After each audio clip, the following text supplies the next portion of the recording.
वाली बहू। नरेश की माँ अपने बेटे से मिलने दिल्ली आ रही है। इस बात का पता चलते ही नरेश के दिल में हलचल मच जाती है।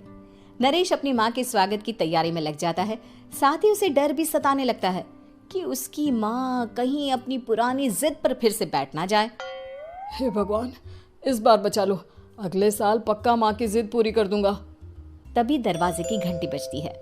नरेश दरवाजा खोलता है तो सामने अपने मकान मालिक को देखकर हैरान हो जाता है, क्योंकि उनके साथ एक सुंदर सी लड़की भी थी।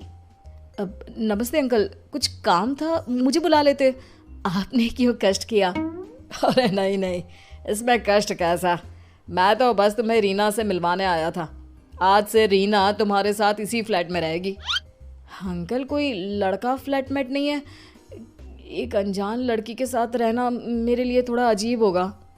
देखो नरेश, मैं तुम्हें पहले भी बता चुका हूँ कि इस फ्लैट में तुम्हें किसी ना किसी के साथ एडजस्ट करना ही होगा, या फिर तुम अकेले पूरे फ्लैट का किराया दे दो, मैं किसी को नहीं रखूंगा।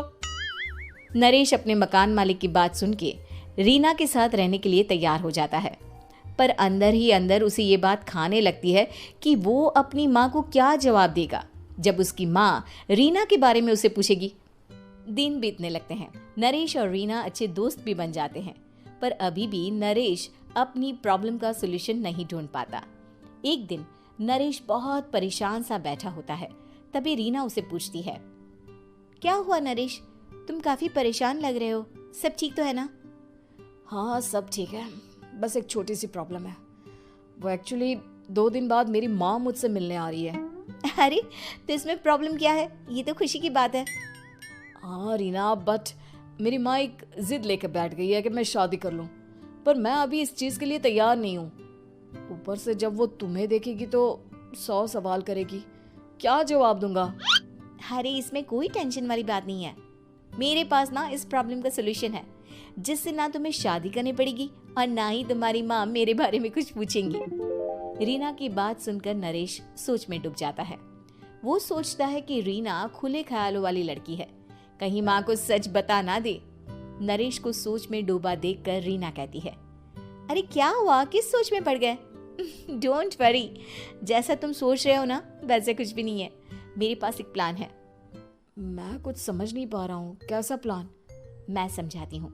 हम ना एक कॉन्ट्रैक्ट मैरिज कर लेते हैं। फिलहाल मेरे पास जॉब नहीं है, तो तुम इस रूम का किराया दे देना जब तक तुम्हारी माँ यहाँ रहेंगी, सिर्फ तब तक। और तुम अपनी माँ से कह देना कि मैं तुम्हारी पत्नी हूँ, इससे वो मेरे यहाँ रहने पर कोई सवाल भी नहीं करेंगी। अरे बात तुम्हारी ठीक है, पर माँ से झूठ बोलना, ना ना बाबा, मैं ये रिस्क नहीं ले सकता। कोई और आइडिया दो ना तुम। देखो मंजूर हो तो बोलो, वरना सच बता दो, मुझे कोई प्रॉब्लम नहीं है। रीना की बात सुनकर नरेश सोच में डूब जाता है। बहुत सोचने के बाद जब उसे कोई रास्ता नहीं मिलता तो वो रीना के बताए हुए रास्ते पर चलने के लिए तैयार हो जाता है। वो रीना से बात करता है और अपनी माँ की पसंद और नापसंद के बारे में बताता है। रीना भी नरेश की सभी बातों को ध्यान से सुनती है, ताकि कहीं उससे कोई गलती ना हो जाए। आखिर वो दिन भी आ जाता है जब नरेश की माँ उससे मिलने दिल्ली आ जाती है। नरेश अपनी माँ को फ्लैट पर लेकर जाता है। जैसे ही नरेश की माँ फ्लैट के अंदर जाती है, रीना उसके पैर छू लेती है। ये देखकर नरेश की माँ थोड़ी घबरा जाती है और नरेश से पूछती है, अरे बेटा नरेश, ये कौन है? माँ ये आपकी बहू रीना है।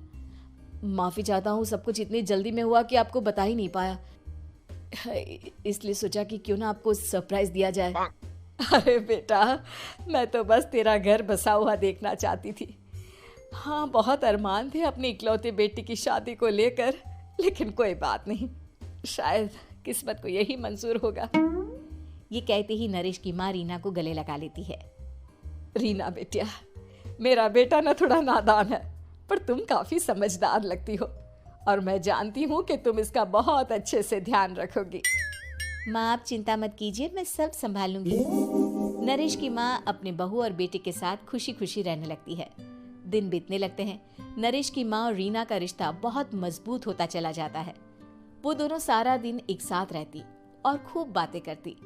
इधर साथ रहते रहते नरेश और रीना भी एक दूसरे से प्यार करने लगते हैं। दोनों को इस बात का एहसास हो जाता है, फिर भी वो इस बात को छुपा कर ही रखते हैं। एक दिन नरेश की माँ और रीना शादी के बारे में बात करने लगते हैं। रीना बिटिया, ये तो नरेश ने मुझे बिना बताए शादी कर ली, वरना मैं तो अपनी इकलौती बेटी की शादी इतनी धूमधाम से करती कि सारी दुनिया देखती रह जाती।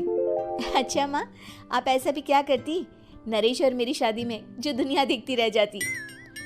अरे बिटिया, एक माँ के अरमान तुम अभी नहीं समझोगी। मैं तो अपनी बहू को एक रानी की तरह लेकर आती और शादी भी बिल्कुल शाही अंदाज में करती, पर मेरे तो सारे अरमान ऐसे ही रह गए। खैर, मुझे तो अपने बेटे और बहू की खुशी चाहिए बस। ये कहते हुए नरेश की माँ की आंखों में आंसू आ जाते हैं। रीना भी ये सुनकर ख्यालों में खो जाती है, क्योंकि वो भी मन ही मन खुद को नरेश की पत्नी और उसकी माँ की बहू मानने लगी थी। शाम को जब नरेश ऑफिस से घर आता है तो रीना खुद को रोक नहीं पाती और नरेश के सामने उसकी माँ को अपने और नरेश के रिश्ते का सारा सच बता देती है। रीना की बात सुनकर नरेश की माँ दोनों से बहुत नाराज हो जाती है और घर वापस जाने की बात करने लगती है। तुम दोनों ने मुझसे सच छुपाकर बहुत ठेस पहुंचाई है मुझे। अब तुम लोगों के साथ नहीं रहना चाहती मैं, कल ही वापस चली जाऊंगी अपने घर। माँ, मुझे माफ कर दो, ये सब मैंने रीना के कहने पर ही किया है, वरना मैं भी आपको कभी ठेस पहुंचाने के बारे में सोच भी नहीं सकता। हाँ माँ, हमने ये सिर्फ आपका दिल रखने के लिए किया, प्लीज हम दोनों को माफ कर दीजिए। तुम दोनों ने मेरे अरमानों के साथ खिलवाड़ किया है, और वैसे भी मुझे अपने बेटे के लिए एक अच्छी लड़की ढूंढनी है, इसलिए मेरा यहाँ से जाना ही बेहतर होगा। माँ की ये बात सुनकर रीना खुद को रोक नहीं पाती।